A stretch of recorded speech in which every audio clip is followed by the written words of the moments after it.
Bonjour et bienvenue sur Radio Barafoot, pour une nouvelle vidéo d'actualité. Nous commençons avec la Serie A et la Juventus. La Cour d'appel de la Fédération italienne de football a décidé ce lundi d'infliger une pénalité de 10 points à la Juventus pour fraude comptable, plongeant ainsi le club dans une situation difficile. En conséquence, la Juventus sort du top 5 en Serie A et n'est plus qualifiée pour la prochaine édition de la Ligue des Champions. Cette nouvelle sanction intervient après un début de saison chaotique marqué par des problèmes financiers et une première pénalité de 15 points, qui avait ensuite été annulée en appel.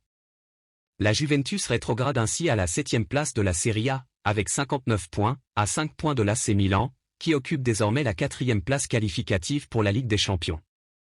Nous filons en Espagne. Lors de sa conférence de presse avant le match contre Valladolid en championnat, Xavi a abordé le sujet de Joshua Kimmich. Le FC Barcelone vise de nouveaux trophées après avoir remporté la Liga cette saison grâce aux recrues de Xavi l'été dernier.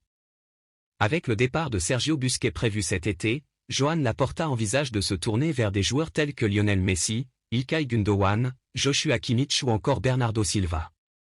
Xavi, l'entraîneur du Barça, a partagé son avis sur ces différentes pistes de recrutement, notamment celle du milieu de terrain du Bayern, Joshua Kimmich, qui est considéré par beaucoup comme le remplaçant idéal de Busquets au sein du club espagnol. Kimmich me semble être un joueur spectaculaire, l'un des meilleurs à son poste. Nous aurons besoin d'un milieu de terrain défensif de haut niveau la saison prochaine. C'est un joueur fondamental, a déclaré Xavi, ouvrant ainsi la porte à une possible arrivée du joueur allemand, qui devra prendre une grande décision concernant son avenir dans les prochains jours. Nous terminons avec Neymar. Neymar, le milieu offensif du Paris Saint-Germain, pourrait trouver un nouveau club en Angleterre cet été, après ne pas avoir été retenu par son équipe actuelle. Plusieurs clubs de Premier League ont entamé des discussions, mais la piste la plus avancée mènerait à Manchester United. Cependant, aucun accord n'a encore été conclu à ce stade.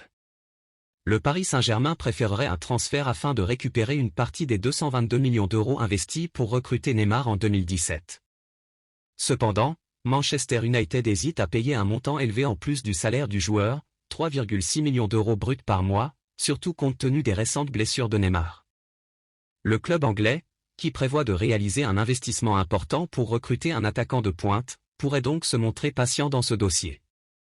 Si aucune avancée significative n'est réalisée, le Paris Saint-Germain pourrait finir par accepter l'idée d'un prêt, avec ou sans option d'achat, à condition que Manchester United prenne en charge l'intégralité du salaire du joueur.